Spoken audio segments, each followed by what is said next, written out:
Okay, he's a platform. So, escaricasco to the dance performers. And yeah, I think that was quite impressive. It's always difficult then to step up on the platform and then you know, speak afterwards. We do have and I was a little bit tempted to start dancing, but I'm pretty sure that I can't. Well, no. So we have heard this morning from our distinguished presenters from the Basque Country and from the ministries, and we have heard that there is no lack of challenges. There is an increasing number of marine activities. There is an increase in our strive to use the marine space. And there's, of course, a temptation to say that we have greater challenges than ever, greater challenges that, or the greatest challenges humankind has ever seen. I won't go that far. I think my experience with human history in terms of having experienced that is relatively limited, even though I am getting old. But it is very, very clear that we do have major challenges that require a sound evidence base to act on them, to find solutions, to inform decision and policy makers. And it's an evidence base where we need to have sound scientific input. We do need to consider and strive to include other knowledge that is required, that are coming from the people that are working with and from the ocean. But when it comes to the scientific basis, it is a very great pleasure for me to introduce the upcoming keynote. Our keynote has produced an incredible amount of scientific evidence, and not only the pure amount of scientific evidence, but I think it's proven that the evidence that he produced is also being used by the scientific community. He has been highly cited a researcher over the last 5 years. But his research has only found its use in terms of tools and methods that are being used. And he strives to inform decision and policy makers by what he's doing. So let me introduce Ángel Borja, who will give the keynote. And I won't speak longer than that because I think he deserves more time to present. And he will speak about the challenges in using the ocean sustainably, obtaining benefits for humans while maintaining ecosystem services. So, Ángel Borja, the stage is yours.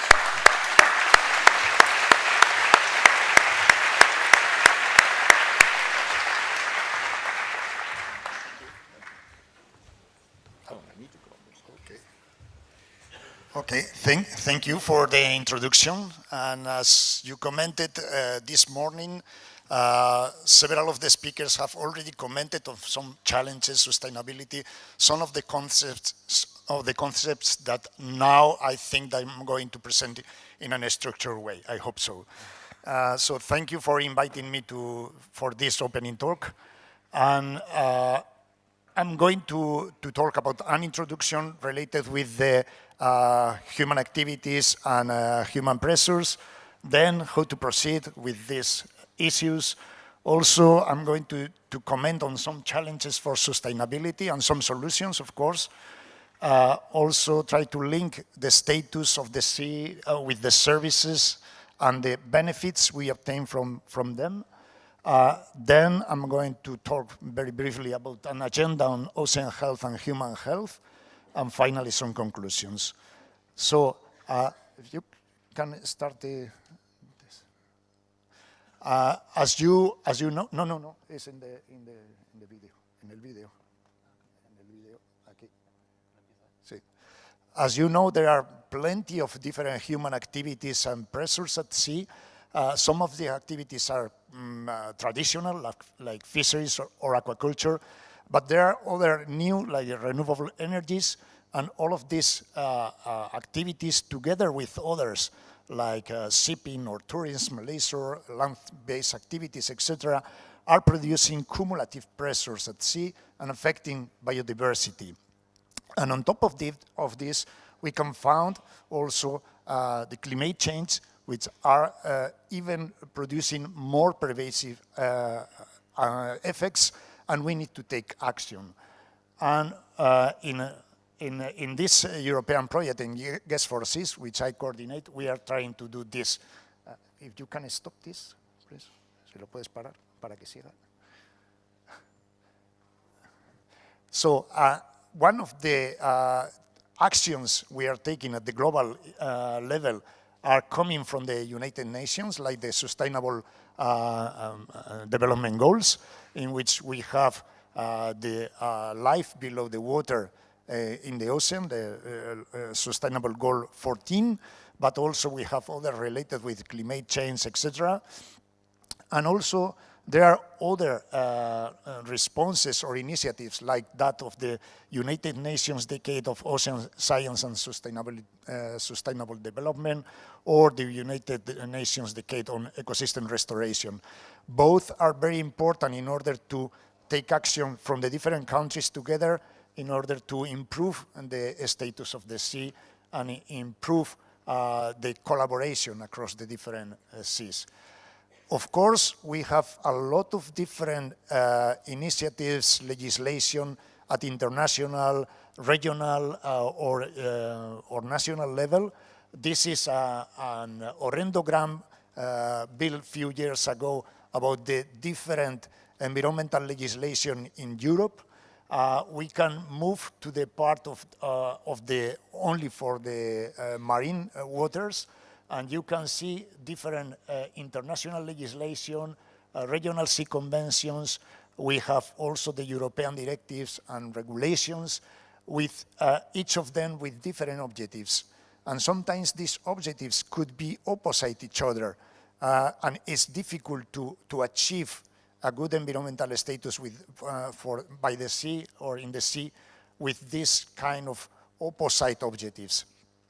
And now the most recent legislation is that agreement on the conservation and sustainable use of marine biological diversity in areas beyond national jurisdiction, which is quite important because these areas are the largest areas in the sea, and until now they have not clear regulation or a clear protection, and from now probably we can benefit from this agreement.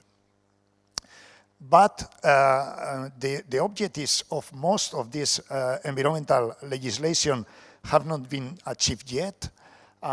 Recently we submitted this paper in which we look at the different legislation in Europe and the achievement, the degree of achievement of the different objectives. And you can see, for example, for the Habitats Directive, only 15% of the habitats and 27% of the species are in good conservation status. For the Birds Directive, only 47% of the species are in good conservation status. For the biodiversity strategy, we have the objective to achieve at least for 2030, 30% of the area, of the marine areas in this particular case, as protected, and until now we have only 15%. For the Water Framework Directive, 40% of the water bodies are in good status, so still there is room for improvement. In the case of the Marine Strategy Framework Directive, there is lots, still the loss of marine biodiversity has not been halted, and many areas, many regional seas and subregional seas are still in not good environmental status. And finally, in the case of the Common Fisheries Policy, only 22% of the stocks are in good status for the moment. So we, as scientists, we need to do something, or to provide data to the managers to take informed decisions.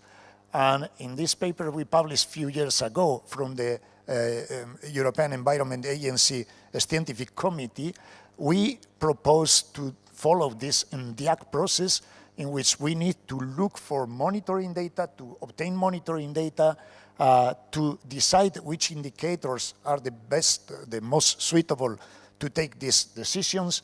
Also, then we need to obtain or made assessments from the sea, and all of this knowledge should be provided to the policymakers in order to take good decisions, as has been commented this morning by the different speakers coming from the administration. And this should follow this circular approach, in which is an adaptive approach, in which we obtain new information, we take decisions, we evaluate these decisions, and again, we try to improve this process. How to proceed? First, we need to investigate and provide solutions for problems faced by the ocean. So it's not only to obtain knowledge, but also to provide solutions, as commented this morning by the different representatives. There are many examples on different solutions and different proposals for solutions. This is just an example for one paper in which they claim that it's possible to rebuild marine life by 2050 if we take action.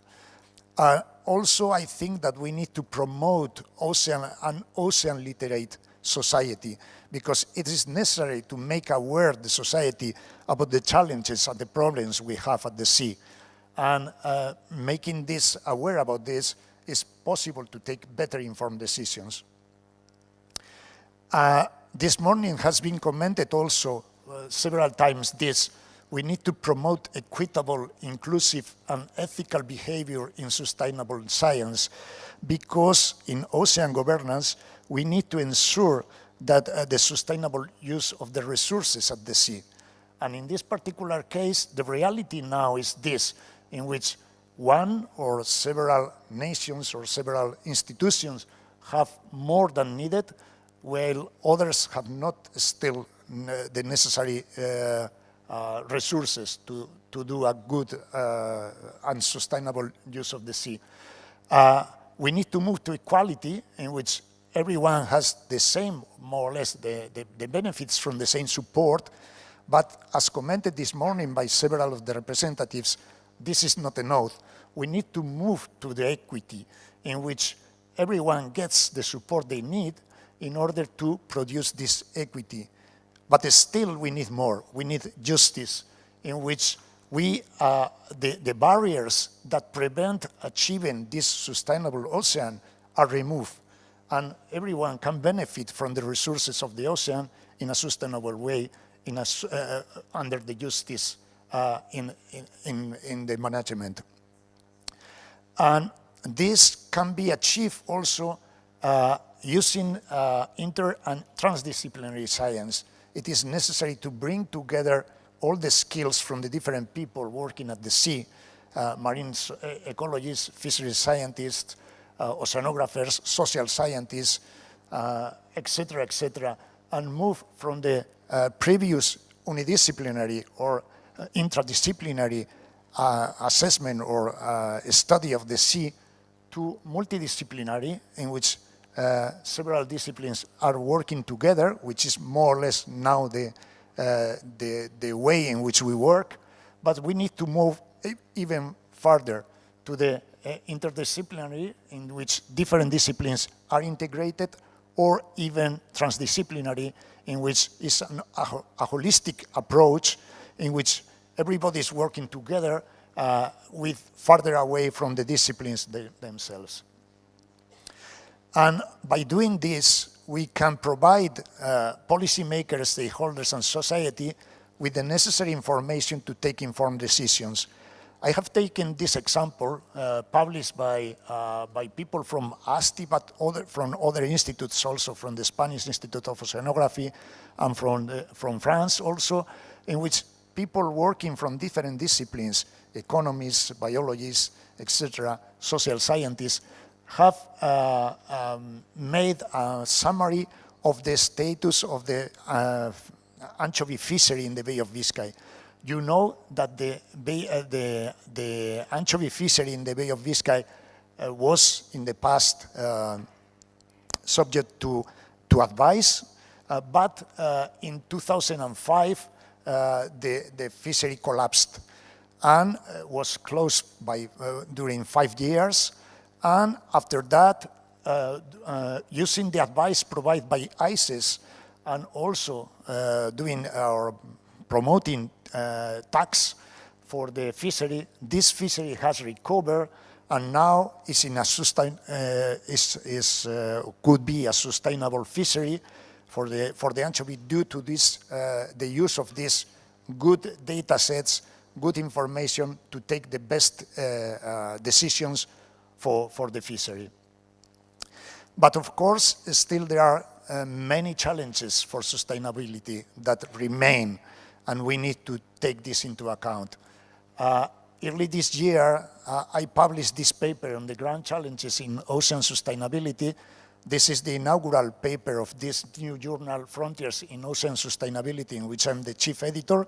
I invite you to submit papers to this new journal, and I'm going to make a summary of these grand challenges that I can see for the sustainability of the ocean.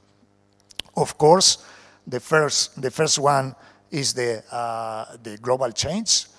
This is the last IPCC report, in which there is warming, heat waves, sea level rise, acidification, extreme events, etc.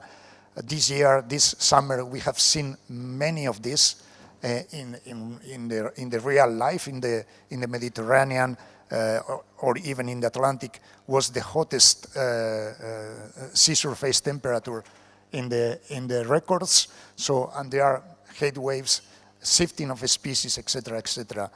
But there are solutions. This paper, published a few years ago, proposed 4 main groups to be considered in the solutions for the climate change. One is the protection of the biota and the ecosystems, not only protection and conservation, but also restoring, also reducing the pollution and reducing the overexploitation of the resources. There are other solutions like manipulation of biological and ecological adaptation, solar radiation management, and addressing the causes of climate change, including the use of renewable energies, the vegetation protection and the vegetation restoration, etc., etc., in order to sequester more CO2, etc. There are other solutions. In this report published a few years ago, they propose 5 opportunities for action coming from the ocean, in which they propose to use the different activities in the sea to reduce the CO2 release, and then also to protect or restore different habitats, different ecosystems, including mangroves or salt marshes, seaweeds, seagrasses, etc., in order to sequester CO2 and help mitigating the effects of the climate change. The second challenge comes from the blue economy. You know that the blue economy represents more or less 1.5 of the gross domestic product in Europe, and produces or gives jobs to more or less 5 million people. And in this last report from the last year from the European Commission, there are many different human activities, traditional human activities, and in the blue economy we have now 5 new ones, like aquaculture, which is also traditional, but is increasing and increasing, biotechnology, renewable energies, seabed mining, etc. So there are new activities that can produce also additional pressure at the sea and increasing the effects on biodiversity.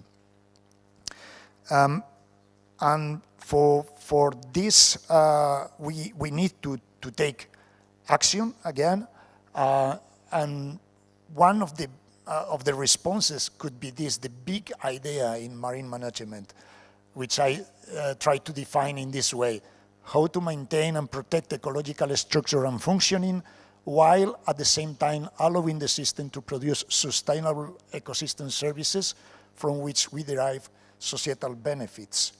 If you think in this sentence, you can see that there are 2 parts. The first part is the protection and achieving good environmental status. In this case, is the Marine Strategy Framework Directive in Europe. And the second part is trying to make sustainable use of the ocean And this is the basis of the Maritime Spatial Planning Directive. Of course, we have forces like companies that try to increase the growth, the blue growth or the blue economy.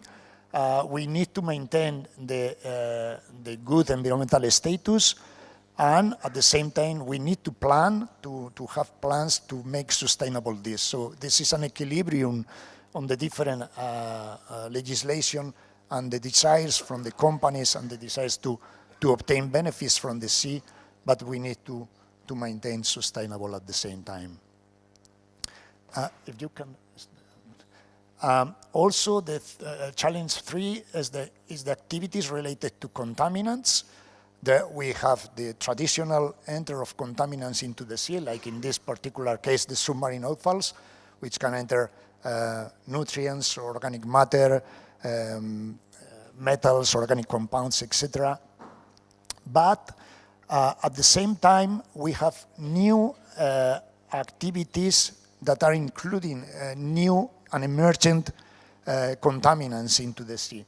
We did this study a few years ago in which we studied the new papers related with emerging contaminants, and you can see that pharmaceuticals or plastics, litter, microplastics and nanoplastics, or toxicity, noise, or even light are increasing. The study of these emergent contaminants are increasing and increasing because more and more we have concern about the effects of this kind of contaminants into the sea. But also we have solutions. There are legislative solutions, technological, economic and societal solutions to make sustainable the ocean.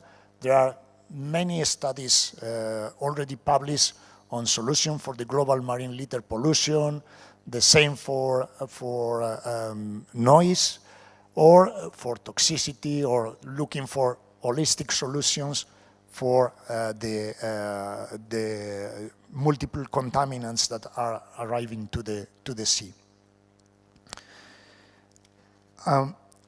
The next challenge is the healthy and sustainable blue food provision. Of course, fisheries and aquaculture are very important in providing seafood for an increasing population, and we know that most of the blue food is or have better properties in nutritional terms than terrestrial food. But of course, we know also that fisheries and aquaculture are occupying a lot of space in the sea and are producing problems, impacts and effects into the different ecosystem components. So we need to take solutions. I have commented before this paper in which they look for different solutions. For example, the protection of the sea, the marine protected areas. The objectives for 2030 is to achieve 30% of the sea protected, but we need to make more and more protected areas, but not paper protected areas, but really protected areas. Also, we need to tackle the restoration of oyster and oyster reefs and coral reefs, but also we need to protect salt marshes, mangroves, or kelps or seagrasses in order to improve the status of the sea. And of course, we need to rebuild the fish stocks, the fisheries and other ecosystem components. And these authors claim that this is possible, investing money to achieve this by 2050. All of this, the previous challenge can finish or requires a holistic vision or view and approach of the making an integration of the different ecosystem components, the different knowledge, etc., like in this view in which we obtain information from different sources, about different ecosystem components in order to obtain information to give advice to the policymakers and take the best decisions. So, and this, and this holistic view could be the marine ecosystem-based management approach. We submitted this paper a few months ago, it's under review, in which we studied or we made a questionnaire to 150 experts around the world, and we look at the impediments to achieve this ecosystem-based management. The first one is the governance with things like bureaucracy or jurisdiction, etc. The second one is the need to engage stakeholders. The third one is the support, not only financial, but also enforcement, etc. The fourth one is the uncertainty about the understanding of the concept of ecosystem-based management, which are different definitions and understanding. The fifth one is the technology and data, and the last one is communication and marketing. Of course, these challenges remain, but solutions exist, and in this paper we try to look at these solutions already existing, which could be strategic marketing of ecosystem-based management, change incentives in the sea, in the use of the sea, and make a better business case, increasing capacity, certification schemes, etc. And also we detected progress already occurring in the different countries, in the different seas. And the last challenge I want to comment today is that of the human well-being. You know that there is increasing evidence of the complex links between healthy ocean, including marine biodiversity, and the human health, both physical and mental health, and this can be positive or negative.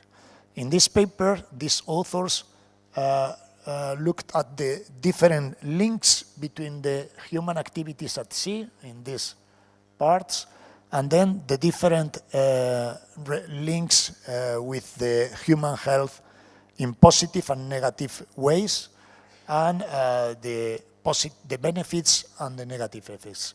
And you can see in blue the positive effects and in yellow the negative effects.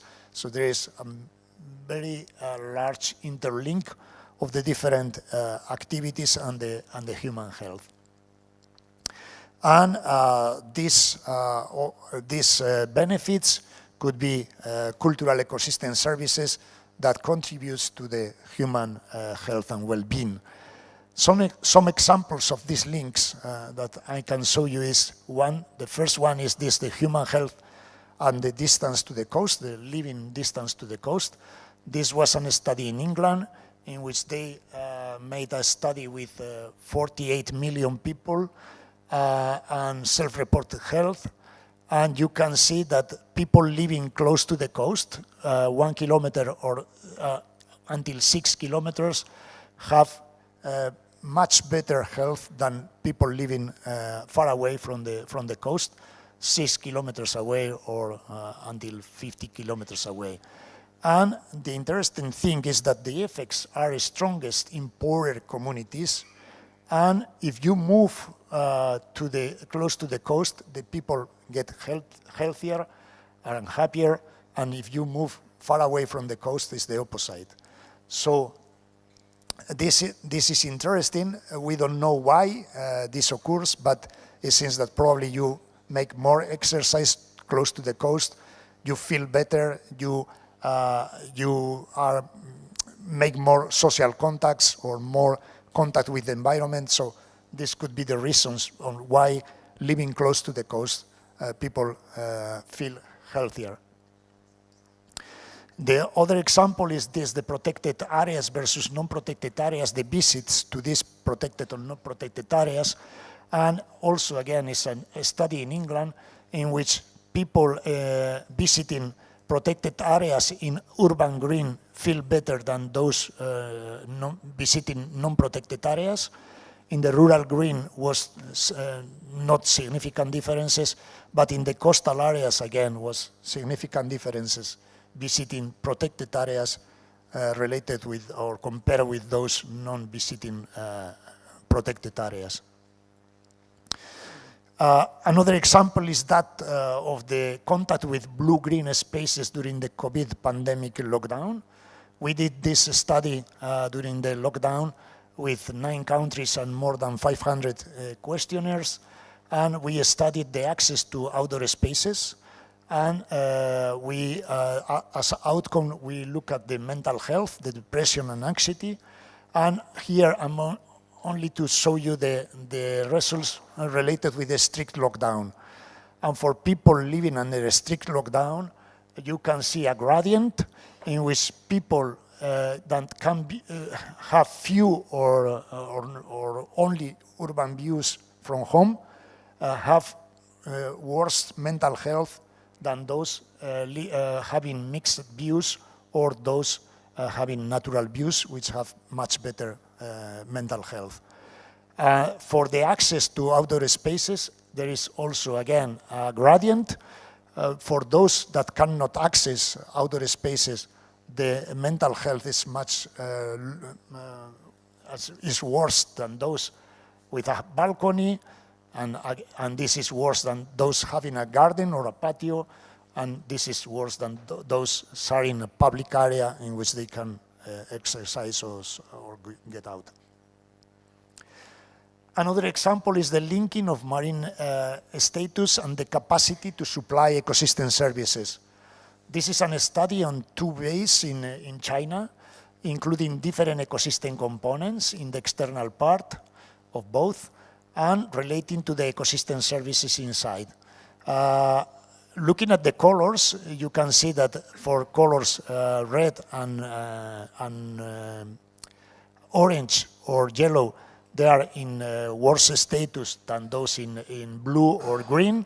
And you can see that in areas like in this bay, in which the ecosystem components are in worse status than in this other, the index they have developed are lower than in this area in which the ecosystem components are in better status and the provision of the ecosystem services are higher. But can we link the status, the better status or the bad status, with the services supply and then with the benefits we obtain from them? For doing this, you know that there is the Common International Classification of Ecosystem Services, the CICES, and they propose this cascade in which there are 2 parts. One is the environment, in which you have the supporting or intermediate services, the biophysical structure and the function, and the final services, for example, provisioning or regulating or cultural. And then in the social and economic system, you have the goods and benefits, the benefits and the value that we obtain from the ecosystem services. So our idea was in this project in Guest for Seas, which is a project which I coordinate, a European project. We try to use this cascade to test if this is true or not, if we can link the different steps of the cascade, and there is a good correlation among them. And again, we selected the anchovy of the Bay of Biscay because, as I commented before, there is plenty of data, and we can use this as a case study, a good case study in order to test this. And we selected one indicator for each of the cascade step, the upwelling index, the recruitment at the age 0, the spawning stock biomass, the catches, and the economic value of the catches. And as pressure, we use the harvest rate.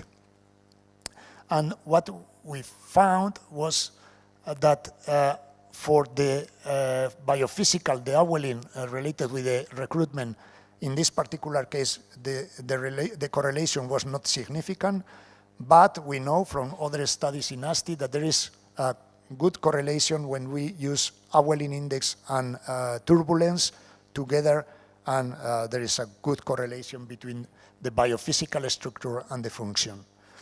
In the rest of the steps, we found a good correlation, significant correlation and positive correlation in the different steps. In some cases, using the whole data sets from 1987 to 2022. In other cases, looking at the relationship before and after the collapse of the fishery, because this changed due to the management. Looking at the management also and the harvest rate, we found some correlation with the recruitment and also with the spawning stock biomass, significant correlation and negative correlation. So the highest the pressure, the lower, in this particular case, the service provided. And of course, we know that climate change should affect also the biophysical structure and as such the rest of the cascade, but in this particular case we didn't made this study, only the cascade as I show you. So this means that we can link each of the steps of the cascade, we can link the biophysical structure and the functions and the provision of the ecosystem services with the benefits and the value we obtain from them. And this means that if we maintain the ecosystem services and the sea in good status, we will obtain much and better benefits from the ecosystem services. And the last part of my talk, very short, is because I consider that the benefits we obtain are not only benefits like food or energy, are also related with our own health and well-being. And a few years ago, we proposed an agenda for moving for this agenda, linking the ocean health and the human health, because for society, this could be of paramount importance. I'm going to show you only a few topics. One is climate change, and we know there are different increasing trends, for example, extreme events. And here we look at the gaps in research related with the human health and the ocean health and well-being. For example, threats to life in coastal areas, sea level rise and migration of humans can produce physical and mental impacts. Ocean acidification, we don't know, but probably is related with nutrition. Temperature, we envisage problems related with diseases and parasites. And in the case of increasing species shifts, we can look at the interactions between biodiversity and human well-being, which has been demonstrated also that there are close correlations. In the case of the use of ecosystem services, again, increasing healthy and sustainable seafood can be linked with the provision of omega-3. In the case of recreation, an excessive tourism can threaten the benefits we obtain, and we can see this clearly in some areas, like in the Mediterranean, in some parts. The renewable energies, we don't know yet the problems that this can produce for the human health. The exploitation of resources, we need to restore and recover the services provided by these resources. Livelihoods for local people, again, how seafood extraction can affect well-being. We need to know this. In the case of pollutants, emerging pollutants can produce, or we need to know how this can affect or impact human health. Litter and plastics, we need to understand better how this can be introduced into the seafood and the food webs, and HABs and eutrophication, the expansion of toxins that can harm also human health. And finally, the ecosystem conservation is the use of marine ecosystems, and we need to understand the links with the ocean health and the protection, explore the links between marine protected areas and human health and well-being. So, as conclusions, and to finish my talk, increasing cumulative pressures can prevent achieving good environmental status in our seas. as scientists, we need to provide adequate data for knowledge guidance, allowing managers to take informed decisions, as commented by them this morning in the introduction. We need to investigate solutions for current challenges, rebuilding marine life, conserving, protecting, and restoring the ecosystem services that they provide us. We need to promote an ocean literate society with equity, inclusive, and ethical behavior. All the above can guide a better ecosystem-based management of human activities at sea, allowing a sustainable use of the ocean, and achieving a good status of the sea.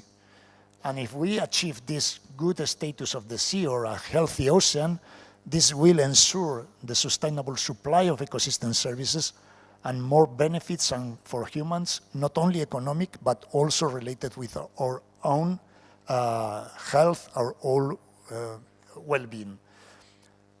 And that's all. Only one thing added. As usual in my case, I always put all my papers, all my presentations public. You can download the presentation here in my ResearchGate profile. Thank you, and I'm open to questions.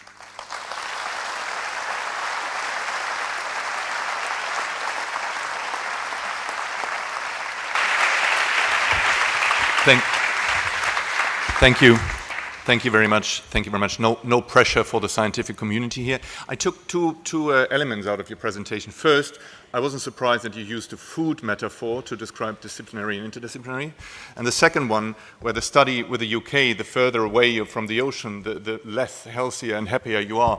That probably explains why I was pretty weak and uncertain when I attended a conference in Denver, Colorado, which is pretty far away from the ocean. But we have time for questions. So I need to step forward because I can't see otherwise. Maybe I use this microphone for the time. Good. And we have, I think we have people running around with the microphone, if I'm not mistaken. Perfect. Okay. So, do I see any? And you really need to wave. Otherwise, I can't really see you. Too much information, I think so. Yeah. People are getting out there. Yep. In the middle, Mark. Thank you. Just a quick question. Oh, Mike. Yes. Sorry, I didn't see you. Right. Sorry for that. Right. Just a quick question. You described the nature of people's mental health, I guess, that is a distance from sea or from the oceans in your example from the UK. I was curious whether there was any correction or accounting for the difference in things like wealth disparities between how close you live to the ocean. How wealthy you are, how much money you have in income. In many places I'm familiar with, the people who are living in coastal communities are economically better off than those that might be quite some distance away. Yes. And so I'm just wondering if in the analysis that was taken into account. As I commented, in this particular case, it was for rich people, there is no correlation. So there's rich people can live close to the coast or far away from the coast, probably because they can travel to the Caribbean or something like that to relax. But for the stronger correlation is for the poorest people. And this is only for England, but there are other studies in other places, in other locations around the world, and it seems that there's similar correlations. So living close to the coast and living close to the protected areas seems that people feel healthier than living away from the coast. Thank you. So we have Mark, if you can go run to that gentleman over there, and then we have Pia. And just because I don't know every one of you, so... I just appreciate being called a gentleman. Lovely. Thank you very much. Doing my very best. Thank you, Ángel, for your presentation. As a scientist working in cumulative effects and the broad range of all the human impacts, what advice would you give to researchers who think they need to work on science contributing to the common fisheries policy and to the Marine Strategy Framework Directive? They still, in my mind, seem to be quite distinct in terms of research flows. Yeah, good question.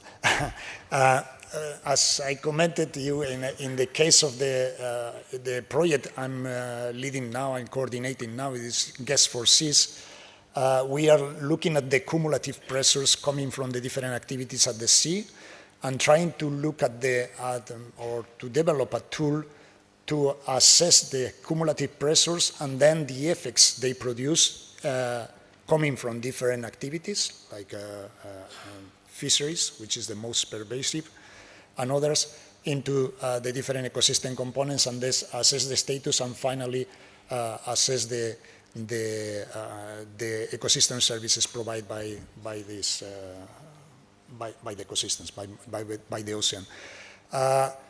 It is difficult to respond to your question, but probably the only way is to reduce the pressure from fisheries, especially tackle those more pervasive, which is those in contact with the bottom of the sea, try to reduce this, and also try to reduce things like bycatch or mortality of other species, not targeted species, and then put this into the context of the other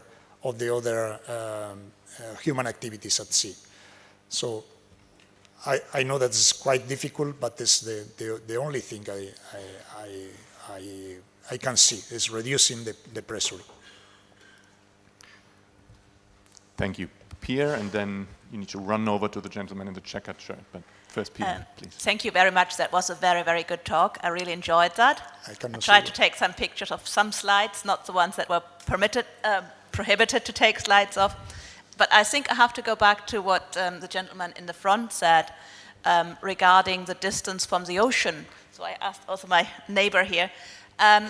Coming from a landlocked area, I know that the UK is quite particular because you are never much more than 50 or 100 kilometers away from the sea. But what would the difference be, for example, for people living in Austria, in Switzerland, in the mountains?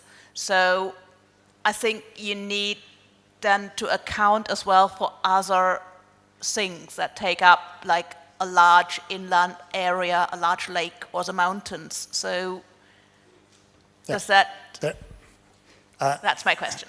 My example here was only related with the coast, but there are similar studies related with forests, with lakes, etc. And it seems that the pattern is more or less similar. So you can, there is plenty of literature about this, but I focus only on coastal areas in this case. But the pattern seems that is similar. And the same is with the protected areas, not only coastal protected areas, but also terrestrial protected areas. And living close to the protected areas seems that people are healthier than living away from that. Okay, yeah, thank you very much. I thought pretty much that, but. Thank you. I take one last question here from the gentleman in the checkered shirt, and then.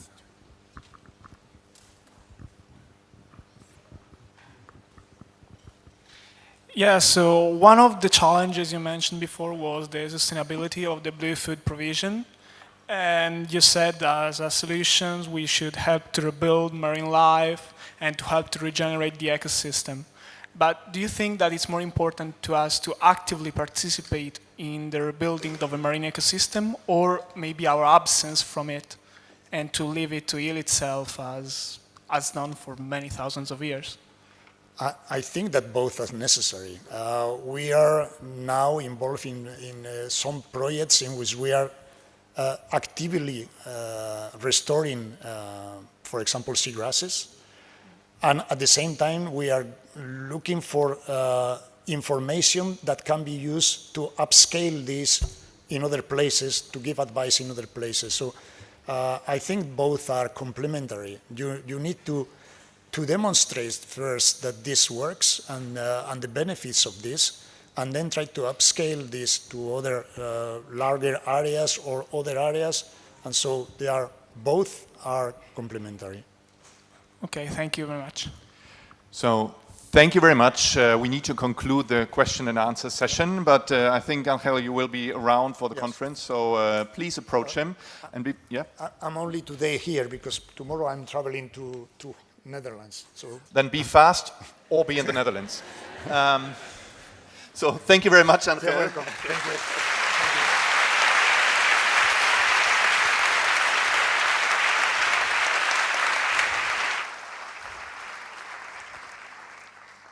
Don't travel to the Netherlands, stay here for the conference. So that concludes our opening ceremony, and I'm just want to thank you all, and I'm really looking forward to the conference. And as we heard this morning, expressed by several of the speakers, the only way that we can address all the challenges that are lying ahead of us is to work together. And I think this is an amazing opportunity to meet others, to work together, to exchange ideas, to exchange thoughts. So please enjoy the conference. When we are closing, the lunch will be served outside, so enjoy the lunch.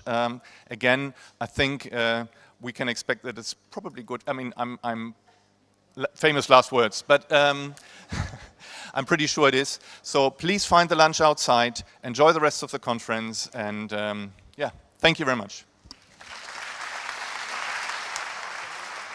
Thank you.